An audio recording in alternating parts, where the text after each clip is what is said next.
It's Dr. T answering the question today, what kind of taxation policy do we want? So we've talked a lot about in recent episodes about poverty, homelessness, needs of children and families, and it means that if we're going to meet some of these needs, some of the things we've talked about, we need the tax money to do it. So how do we tax people fairly? That's the question. There's so much more that we could be doing, and it would have a huge positive impact on our country, but can we afford it? And what I always told my students was, yes, don't ever let anybody tell you that the United States of America, one of the richest countries ever in the history of human civilization, does not have the money to do whatever it is it wants to do. But before we go further there, we need to clear up some myths.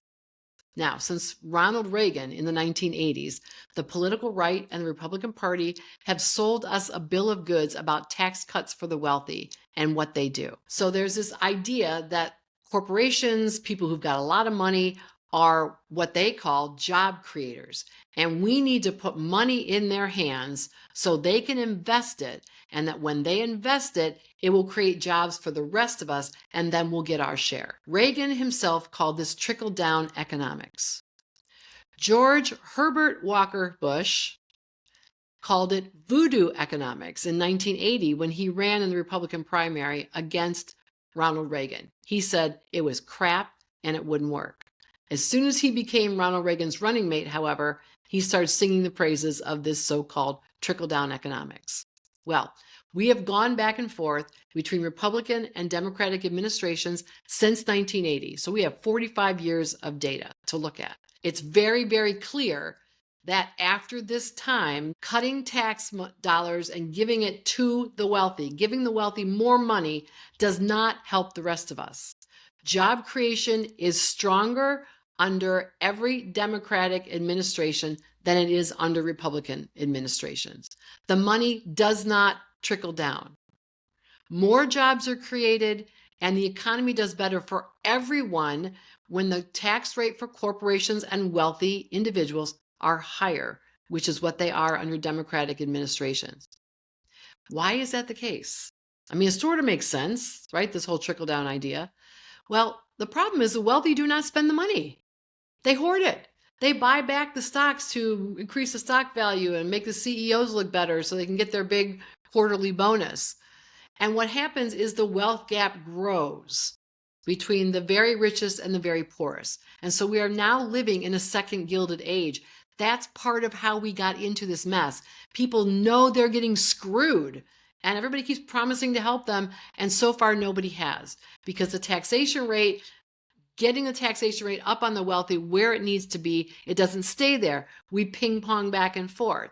Most recently, when Trump was in office the first time, he gave away trillions of dollars to the wealthy and ballooned the national debt more than any Democrat ever did, despite the political discussion about, tax and spend Democrats. The data show that if you give the money to us, if you put the money in the hands of the middle class, the working class, poorer people, we spend it.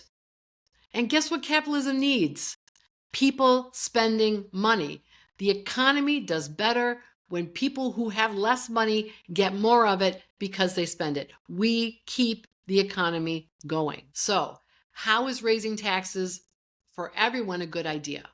Right? Raising taxes particularly on the wealthy and on corporations, but maybe even on the rest of us. So in past episodes, we talked about how we need more equity in education in terms of the way it's funded.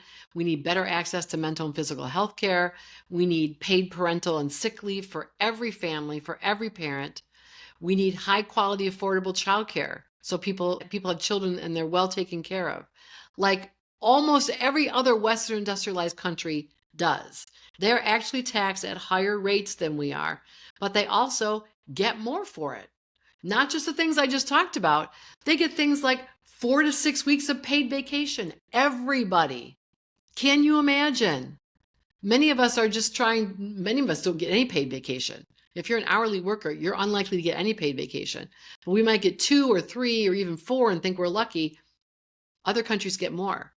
They have more generous retirement benefits so that you don't have to worry about falling into poverty in your old age.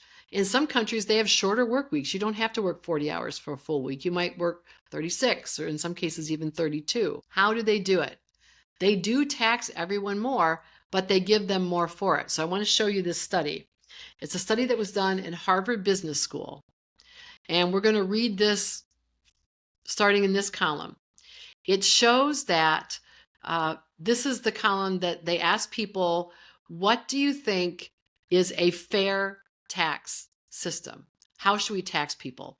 So concentrate primarily on the purple here, because the purple, you can't really see the numbers. The purple is the people at the top 20%.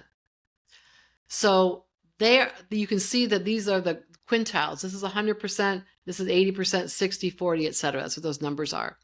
So the ideal would be that people who are rich still get to be rich. They still get to keep more. The top 20% gets to keep more than the top 20% of wealth.